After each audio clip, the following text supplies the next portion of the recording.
Então abre aí sua Bíblia em Êxodo 20, 13. Êxodo capítulo 20.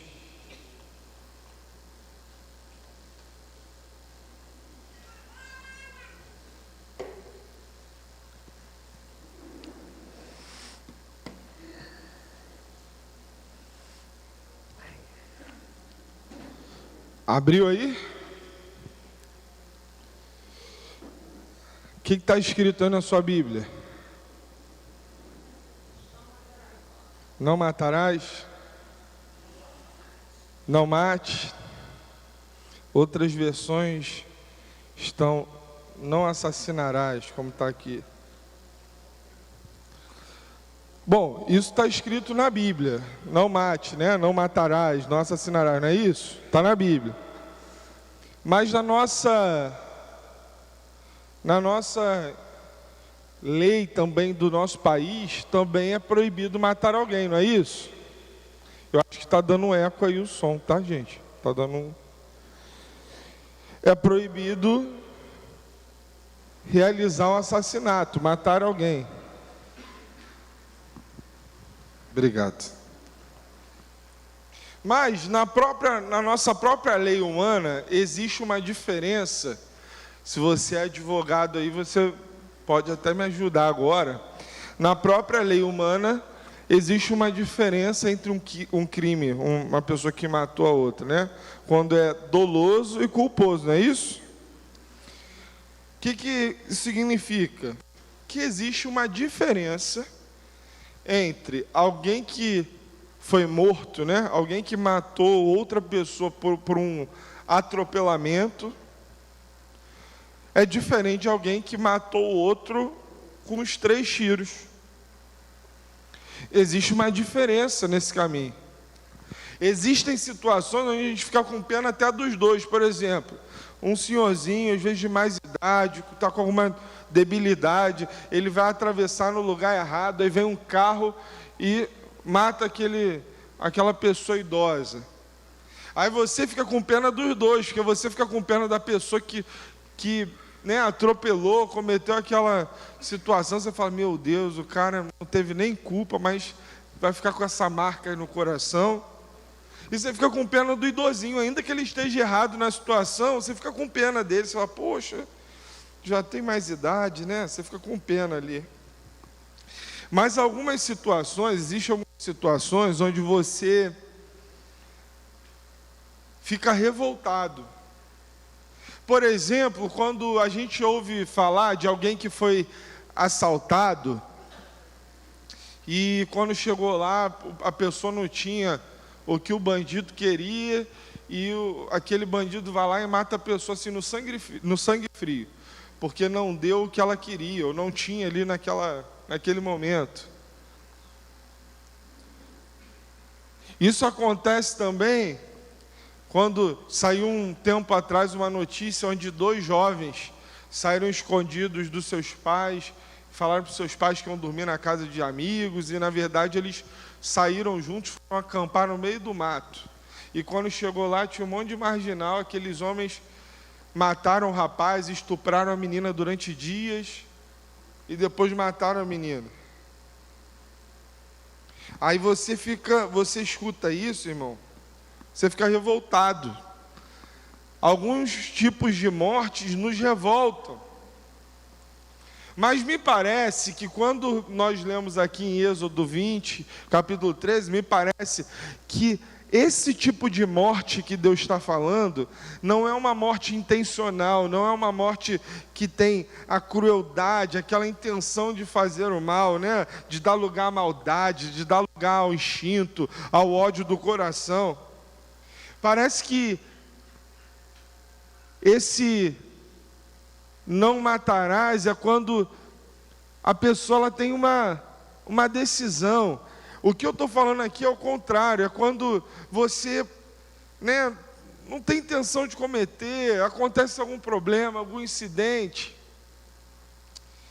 Por exemplo, quando que a gente não quebra o 6º mandamento aí, o não matarás? Vamos dar um exemplo aqui, pena de morte. Pena de morte é lícito? Alguns vão dizer assim: pastor, o bandido tem que morrer. Se ele fez o mal, ele tem que pagar. Isso aí não é gente não, isso aí é bicho. Outros vão dizer para você assim: não, você não pode tocar na vida de ninguém não, a vida é intocável, pune, prende, mas tem que matar não. Essa é uma discussão, gente, ética. Outra discussão ética: autodefesa. Você está com a sua esposa num sítio com seus filhos, você está lá curtindo e de repente entra uma pessoa mal intencionada ali, querendo fazer mal para a sua família. Se você tirar a vida daquela pessoa para defender a sua família, você vai dizer: pastor, isso foi uma autodefesa, eu matei para não morrer. Isso é uma discussão ética. Por exemplo, pessoas que trabalham na área de segurança. Vamos pegar um policial, por exemplo.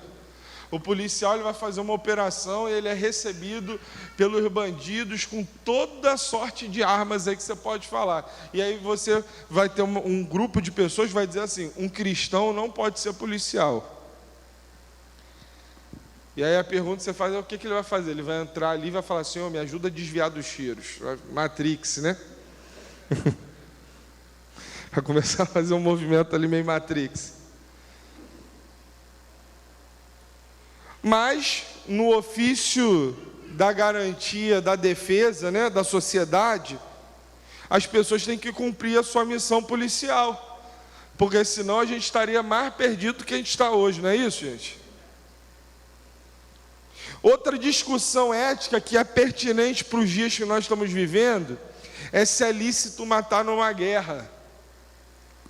O C.S. Lewis, que é um teólogo muito conhecido, ele diz que se 2 soldados se matam numa guerra, eles são completamente capazes de ir para o céu e se encontrarem no céu e falar assim: rapaz, por que era a guerra mesmo, hein? Ele defende que isso seria possível porque eles não tinham ódio um do outro, eles não estavam decididos a tirar a vida um do outro no sentido de ódio, né? Era por uma questão de uma decisão, de uma nação, eles tinham que fazer aquilo, eles estavam debaixo de uma palavra de ordem. E aí o C.S. Lewis considera que isso não seria um não matarás, né, que está aí no mandamento. Agora, tem muitas vezes, tem gente que está do nosso lado e que a gente não faz nada disso, mas que a gente tinha vontade que a pessoa morresse.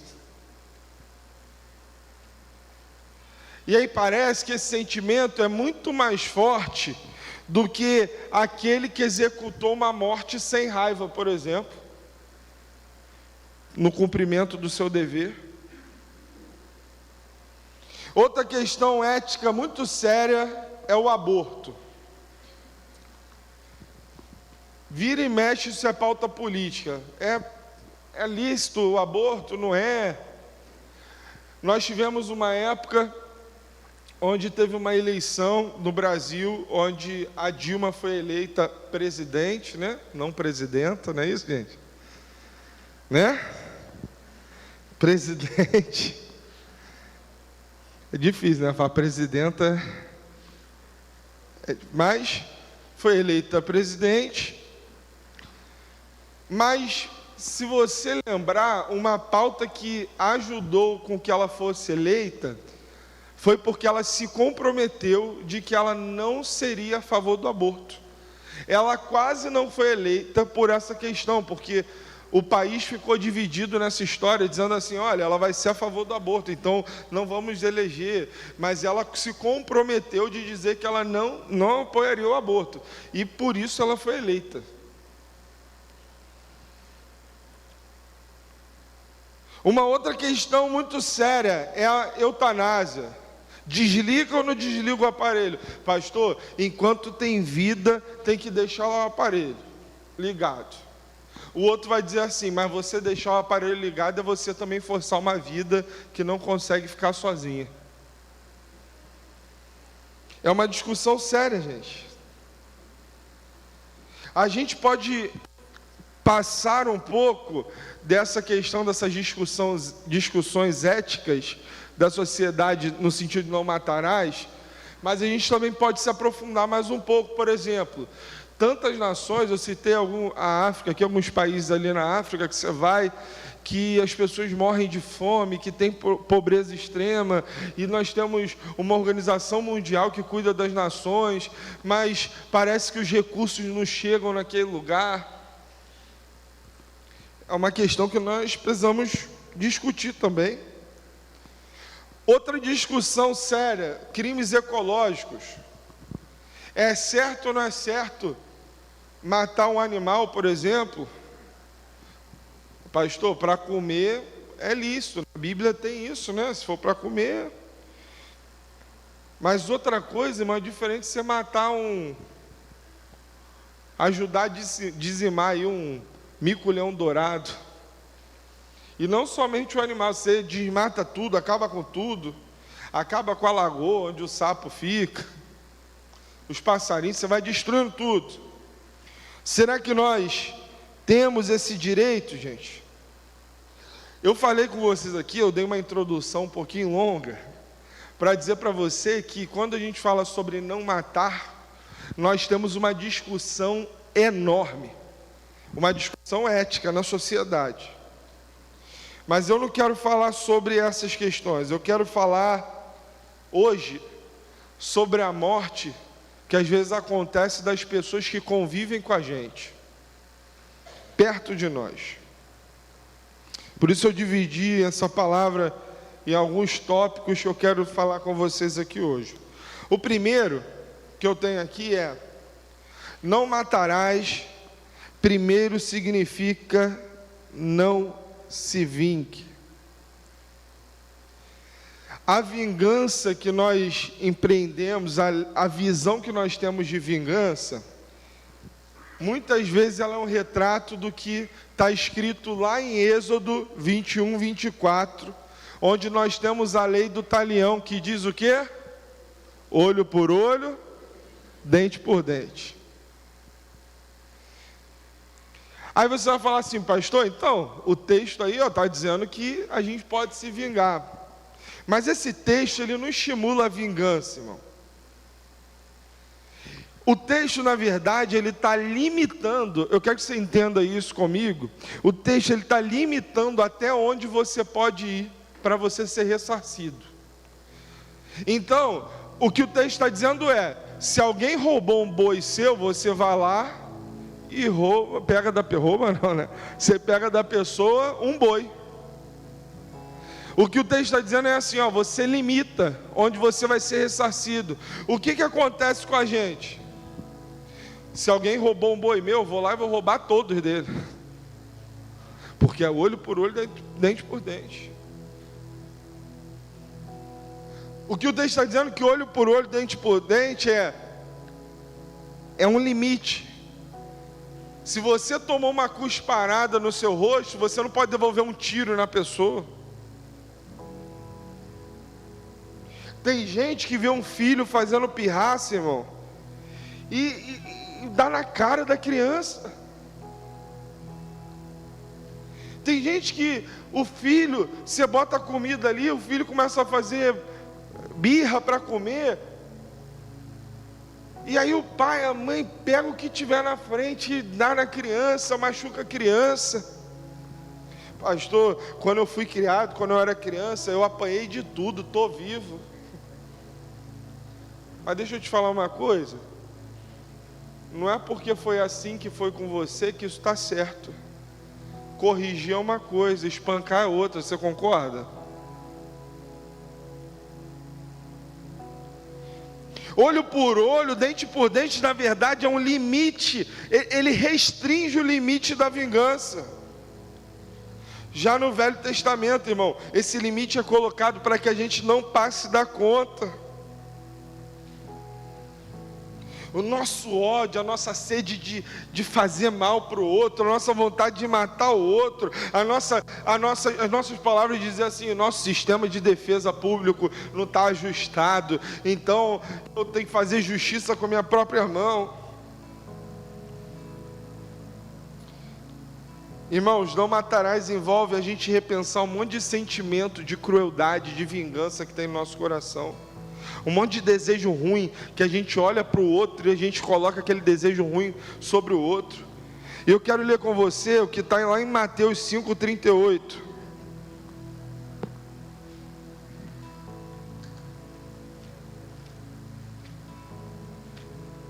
Mateus 5,38 diz assim, ó: ouvistes o que foi dito. Isso aqui é Jesus falando, hein? Presta atenção. Jesus está falando aqui, ó: ouvistes o que foi dito, olho por olho, dente por dente. Eu, porém, vos digo que não resistais ao mal. Mas se qualquer que te bater na face direita, oferece-lhe também a outra. Se algum homem te processar na lei e tomar tua túnica, permite também levar a sua capa. E com quem quer que te obrigar a caminhar uma milha, vai com ele 2. Preste atenção aqui, irmão. Olha que coisa interessante. Será que Jesus está falando nesse texto para a gente ser bobinho? É isso que Jesus está ensinando para a gente? O que você acha? Jesus não está dizendo para você, preste atenção, a gente acabou de ler o que Jesus disse. Ele não está dizendo para você não se vingar. Não é isso que Jesus disse. Ah, não se vinga, não foi isso. Jesus disse assim, se vinga. Mas se vinga de uma forma cristã. Como é que é isso, pastor? Se alguém der um tapa na tua face do lado direito, você vai se vingar daquela pessoa de uma forma cristã. Você vai virar à esquerda e vai falar assim, você quer bater nessa aqui também? Ô pastor, mas aí eu vou ser muito bobo. Vai nada, cara. Você está achando que ele que está batendo em você? É você que está dando uma carada na mão dele. É você. Tem vingança maior do que contra alguém, irmão, que a pessoa está agindo com crueldade com você, com maldade com você, desonestidade, vontade de fazer mal para você, mas você ser a luz de Jesus, se mantém íntegro, ajustado, organizado com aquela pessoa, a pessoa fica constrangida.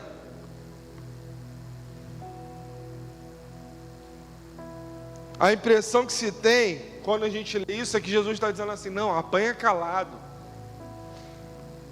A impressão que a gente tem é que Jesus deixa em aberto a relação da vítima e do agressor. Mas Jesus não está dizendo que quando a gente apanha, a gente tem que ser omisso. Ele está dizendo assim, ó, não seja covarde, não seja omisso. Mostra quem você é. Mostra que você é um cristão e que você é capaz de sofrer dano sem querer matar alguém.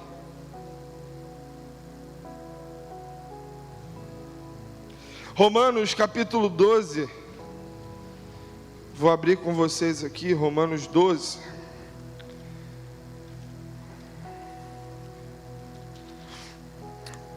verso 17 diz assim, isso aqui é o apóstolo Paulo dizendo,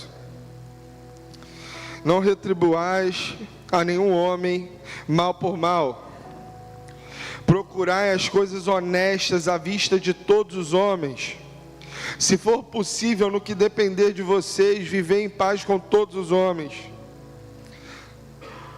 Amados, não vos vingueis a vós mesmos, mas dai lugar à ira, porque está escrito, a vingança é minha, eu recompensarei, diz o Senhor.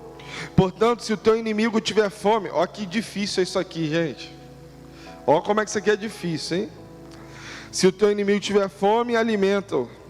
Se ele tiver sede, dá-lhe de beber, porque fazendo isso, amontoarás brasas de fogo sobre a tua cabeça. Não sejas vencido pelo mal, mas vence o mal com o bem. Olha o que Paulo está falando, ó, vocês aprenderam que é olho por olho, dente por dente, mas agora você vai revolucionar a vida de quem está te fazendo mal. Quando uma pessoa te fizer mal, você vai vencer o mal com o bem. Você vai mostrar na tua força que você tem um amor que é capaz de mudar a vida daquela pessoa. E você vai mostrar que esse amor, ele não é fruto da sua vida, porque você não é bonzinho. Se alguém te fez mal, o teu desejo vai ser fazer mal. Você só vai conseguir fazer o bem porque mora dentro de você o Espírito Santo de Deus. E Ele é o próprio amor, e é Ele que vai te dar força para que você consiga demonstrar amor com aqueles que estão te fazendo mal. Isso é poderoso demais, gente.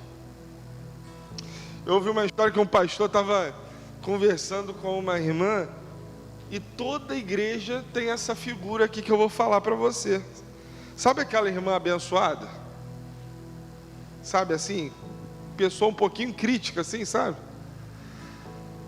Um pouquinho reclamona de tudo, sabe? Fala mal de todo mundo, assim, só um pouquinho.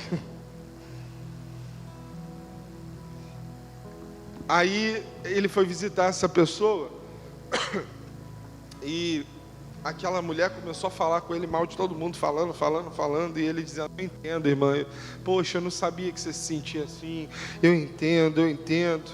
Aí ela virou para ele e falou assim: sabe o que eu fico com mais raiva do senhor? Aí ele falou: o quê? Você me ouvindo, nem para me contestar, nem para reclamar do que eu estou falando, você serve.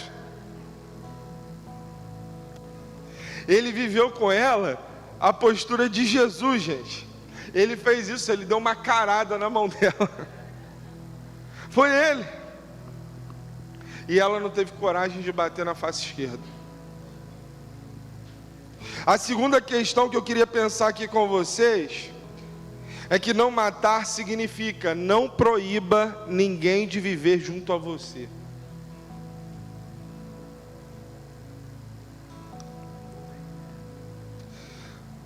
A gente não mata, a gente não dá um tiro. Mas às vezes você adota uma política na tua vida que você diz assim: tá bom, é minha cunhada, mas ela lá e eu cá. Você não mata com tiro, mas você diz assim: comigo é assim, fez uma vez, não faz nunca mais. Aqui não tem isso não, né? Não, né? Aqui não tem isso não, só no outro país, aqui não tem não. Aí você diz assim: tá perdoado, mas é você no meu canto e eu no meu.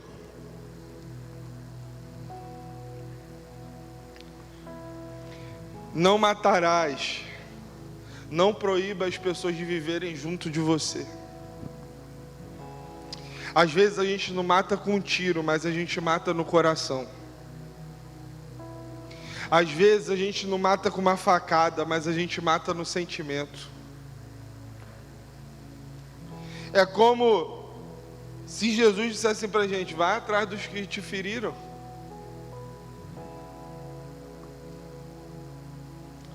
Quando alguém faz mal pra gente, a nossa reação imediata, irmão, quando é algo profundo, não é fazer uma agressão contra a pessoa. O nosso primeiro sentimento é ignorar a pessoa. Você sabia disso?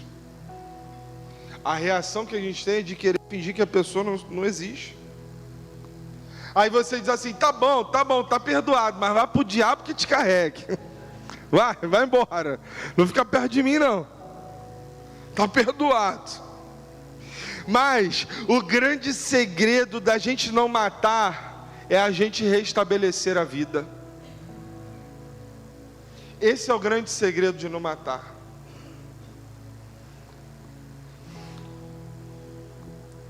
É quando a gente evidencia que o espírito da morte não teve poder sobre nós e sobre a nossa relação, sobre o que nós vivemos.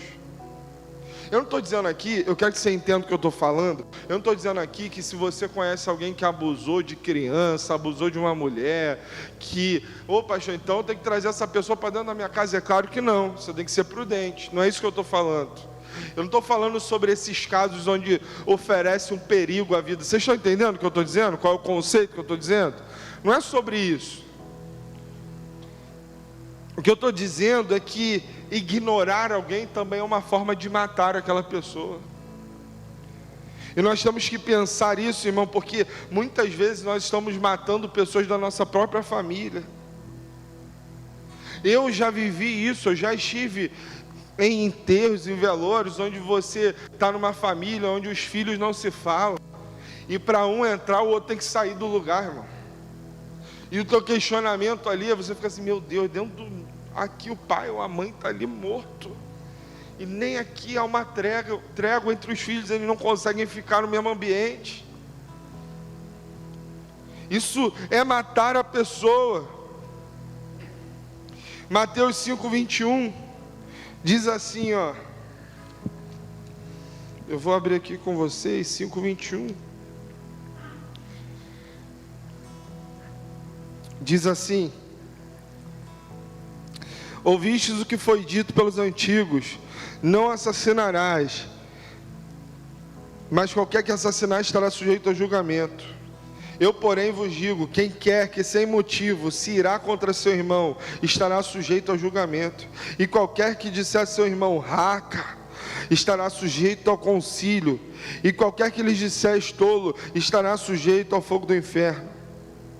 Portanto, se trouxeres a tua oferta ao altar, e ali te lembraste que teu irmão tem alguma coisa contra ti, olha isso, e você se lembrar que o seu irmão tem alguma coisa contra você, deixa ali diante do altar a tua oferta, e segue o teu caminho.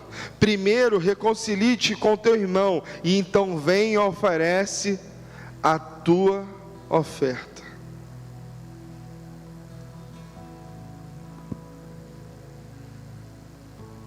Olha o que a Bíblia está dizendo, irmão. Se você se lembrar que alguém tem alguma coisa contra você, vai lá, irmão. Aí você fala assim, pastor, como a gente... é difícil pedir perdão, né? É difícil se reconciliar. Não foi ele que fez contra mim, que tem que vir até mim?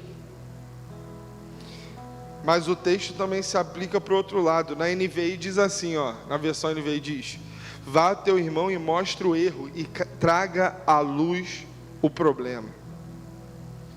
Nem sempre quem nos machuca queria nos machucar. Você já magoou alguém, já errou com alguém na sua vida? Já? Já aconteceu com você? Já? Você já errou com alguém sem querer errar? Você já fez isso também? Já falou uma coisa que você falou, poxa, não era isso que eu queria dizer, já fiz. Então, a gente percebe que às vezes a gente faz isso com alguém, às vezes também alguém pode fazer isso com a gente. Nem sempre a pessoa que nos magoou, nos feriu, ela queria fazer isso. Então você precisa deixar com que a pessoa tenha ciência do que foi que ela fez contra você. Às vezes você está 3 anos com uma chateação com alguém, que a pessoa não faz a mínima ideia do que ela cometeu contra você.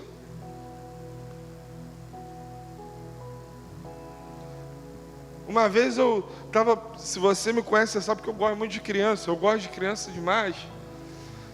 E uma vez na igreja, eu estava passando assim, e eu não vi que tinha uma criança perto, não vi, passei rápido, não olhei, não percebi. E passou um tempo, e uma irmã veio falar comigo que os pais da criança ficaram muito chateados comigo, porque eu não dei atenção para a filha deles. Eu falei, poxa, mas... falei, logo eu? Ainda pensei isso, eu? Falei, mas quando foi isso? E me falaram no dia, eu falei, mas eu não vi, eu não percebi, eu não falei, eu nem lembrava o dia. Eu falei, poxa, mas... falei, mas com certeza eu posso garantir que eu não ignorei a criança, eu gosto. Quantas pessoas se ofendem com a gente que a gente nem sabe, gente? Quantas pessoas estão amarguradas com a gente nem sabe? Aí você vê que uma pessoa mudou o tratamento com você, ficou diferente com você, e você fala assim, ih, essa irmã aí está de TPM. Não, irmão, ela está chateada contigo. Se a pessoa mudou o tratamento com você, ela está chateada com você, pode ter certeza. Dê a chance do outro saber. Você orou, falou com Deus sobre a situação, analisou o que aconteceu, e aí você vai lá. Você tem certeza que a pessoa te feriu mesmo, ou você que está muito frágilzinho? Que também você virar para alguém e falar assim, ô irmão, eu achei que você estava me olhando esquisito na hora do louvor, hein? Aí eu estou chateado há 5 anos com você. Aí também não, né, irmão? Aí não, né? Você precisa ter certeza. Ora primeiro, pergunta a Deus e dá a oportunidade da pessoa saber. Fala com amor, fala com carinho. Mas em último lugar, não matar significa não evite o perdão. Tem gente que não quer nem que a pessoa que cometeu um erro peça perdão, porque ela está feliz com a morte do relacionamento, ela não quer nem voltar atrás, irmão. Ela não quer nem permitir que a outra se desculpe, ela quer um num canto e o outro no outro. Muitos de nós não gostaríamos que a pessoa que errou com a gente se humilhasse, pedisse perdão, porque a gente gosta de ter a sensação de que nós somos superiores. A gente gosta de ter a sensação de que alguém errou com a gente é que está certo. Nos dá uma sensação que a gente é melhor. Sabe, olha que sensação doida, ter a sensação de que você é melhor que o outro quando você tem algo para falar do outro, de um defeito do outro. Mas nós nos esquecemos que quando nós falamos do defeito de alguém, piores ainda do que eles podem estar sendo naquele momento, nós nos tornamos fofoqueiros, maledicentes. E aí, deixa eu te contar uma notícia aqui. A quem te pedir perdão, sabe o que você tem que dar? O perdão pleno. O que é o perdão pleno?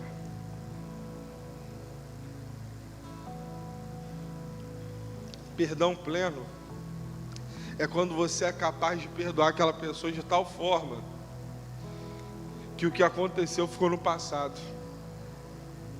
Quando você perdoa de tal forma que você é capaz de não cultivar no seu coração a mágoa, o desejo de vingança, o desejo de fazer o mal, mas você fala para Deus: Deus, eu coloco essa situação toda nas tuas mãos.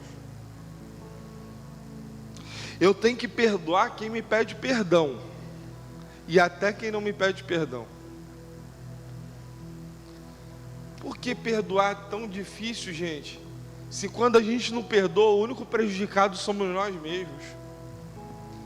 Quando você não perdoa, a única pessoa que é prejudicada é você, porque às vezes a pessoa está vivendo a vida dela tranquila e você está lá amarrado, porque o que aconteceu em 1968, você está amarrado com aquilo.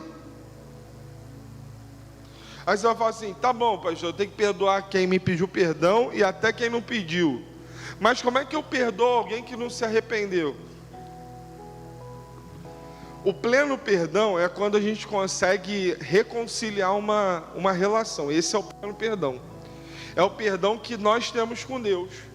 Você já errou contra Deus alguma vez? Já pecou algum dia? Deus perdoou? E tratou você como se nada tivesse acontecido? Isso é o quê? O pleno perdão. É o perdão que acredita em você de volta. Mas quando uma pessoa não está arrependida, a gente não consegue viver o pleno perdão, não é isso? Nem com Deus, porque se eu não peço perdão a Deus, eu também não sou perdoado, eu não consigo avançar.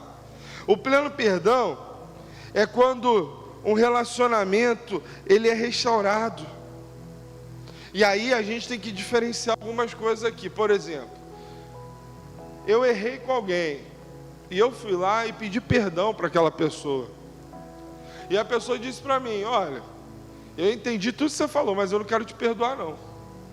Eu estou com muita raiva de você e não vou te perdoar não. E aí você vai falar assim: então pastor, então eu estou preso? Não. Se você foi lá refazer o caminho e a pessoa que não quis, mas no teu coração você verdadeiramente está vivendo aquele perdão, você entrega isso para Deus, esse sentimento. Não adianta você brigar com alguém, ter uma discussão com alguém, aí a pessoa fala: não, eu não quero ter amizade com você não. Você fala assim: ah é? Eu sei tudo sobre a vida dessa pessoa, a gente era muito amigo, eu vou lá e vou fazer o inferno na vida dela. Eu vou contar tudo que eu sei, eu vou botar a boca no tramor, eu vou destruir a vida dela. Aí você vai lá e fala uma coisa que aconteceu 10 anos atrás, você destrói o casamento de uma pessoa, pela vingança, pela raiva. Não é isso que Deus nos ensina.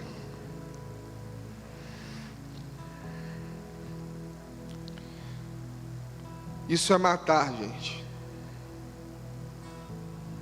Perdão é a liberação da pessoa. Perdão é quando a gente libera a pessoa para viver a vida dela. É quando a gente fala para o Senhor assim: Senhor, eu fiz minha parte, agora é contigo. Entenda que você perdoa alguém quando você consegue sinceramente colocar aquilo diante de Deus e falar assim: Senhor, esse é teu.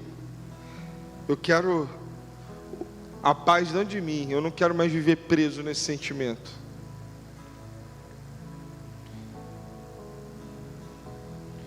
Eu quero diferenciar com vocês aqui algumas questões para a gente terminar. Por exemplo, nós temos que parar de confundir algumas falas que nós temos. Nós às vezes chegamos e falamos assim para as pessoas: ó, me desculpa aí, foi mal se eu te magoei, me perdoa, deixa para lá.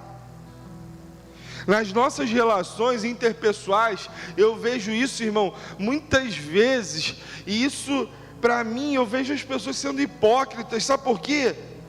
Porque elas às vezes sabem que precisam pedir perdão e pedem um perdão assim meia boca, e não é um perdão do fundo da alma, um perdão verdadeiro. Aí qualquer coisa que a pessoa faz, ela fala assim: ô, desculpa aí, cara, desculpa aí se eu te ofendi, valeu? Foi mal aí. Desculpa aí se eu te ofendi, irmão. Ou você ofendeu, ou você não ofendeu. Ou você fez, ou você não fez. Uma vez eu encontrei uma pessoa que ela estava falando muita besteira dentro da igreja, falando mal de um monte de gente. E um dia aquilo chegou no meu ouvido, eu fui lá confrontar essa pessoa. E essa pessoa disse para mim assim: ô pastor, se me entenderam mal, me perdoa. Irmão, se te entenderam mal, não. Se te entenderam mal, peraí, o que você está dizendo? Se você fala que a parede é branca, se eu disser para você aqui, a parede é branca, o que eu disse? Aí eu vou chegar e falar assim: não, gente, o que eu quis dizer é que a parede é amarela. Ô irmão, pelo amor de Deus. O pessoal que não entendeu que a parede é branca, é amarela. O pessoal não tem interpretação de texto, não sabe avaliar nada. Está todo mundo errado, só você é certo. Tem que voltar lá para a escola da tia Teteia. Pelo amor de Deus, gente.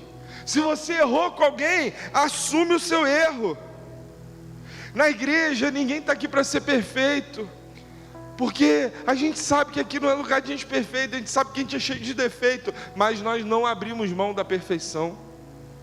Nós queremos alcançar isso.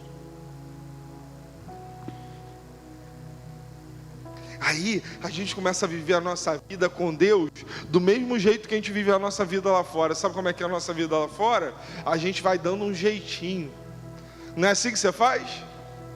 Você dá um jeitinho para tudo. Não, a gente vai lá e conversa. Só que eu quero te contar uma coisa: para entrar no céu não dá para dar jeitinho não, gente. Para entrar no céu, você não vai chegar lá no céu e falar assim: ô Pedro, chega aí rapidinho, te dá um dinheirinho aí para você botar a gente para dentro. Ô Paulo, você não consegue um lugar bom para a gente não? Te dou um negocinho aqui.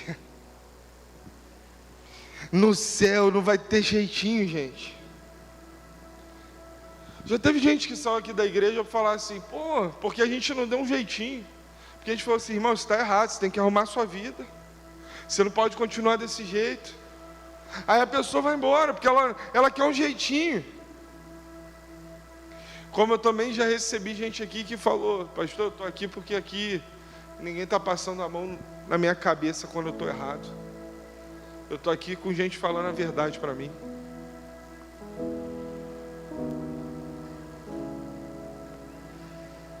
Sabe por que você está aqui hoje? Vou te explicar por que você está aqui hoje. Você está aqui hoje porque você quer viver seriedade com Deus. Você está aqui hoje porque você poderia estar em um monte de lugar, ouvindo um monte de coisa. Mas você está aqui hoje porque você quer buscar alguma coisa de Deus. Você quer seriedade com Ele. E se você quer uma vida séria com Deus, eu quero que você saiba que o perdão é um caminho que você tem que seguir, não tem opção. Você tem que amar e perdoar. Você não vai ter jeito. Quando você chegar no céu, você vai falar assim: oh Deus, eu não perdoei por causa disso, daquilo. Não vai colar nada disso, gente. Perdoar não é ser bobo. Você emprestou um dinheiro para o cara te deu uma volta, e você fala assim: não, então vou emprestar de novo porque eu perdoei. Não, isso não. O que eu estou dizendo é que no nosso coração nós não podemos ter o desejo de fazer mal, de matar o outro. Às vezes não fisicamente, mas em todas as áreas da vida da pessoa.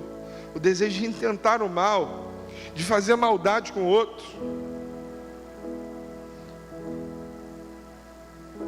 E eu quero, nesse momento, hoje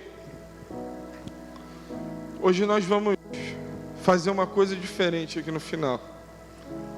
Vou fazer como eu fiz de manhã. Eu queria fazer uma oração com vocês. Se você puder agora, você pode ficar de pé aí no seu lugar?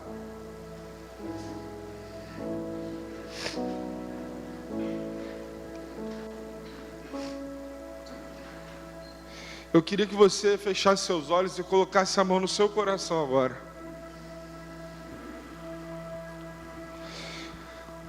Eu queria que aí no seu lugar, da sua forma, do seu jeito, você falasse com Deus do seu jeito aí, falasse com Ele: Senhor,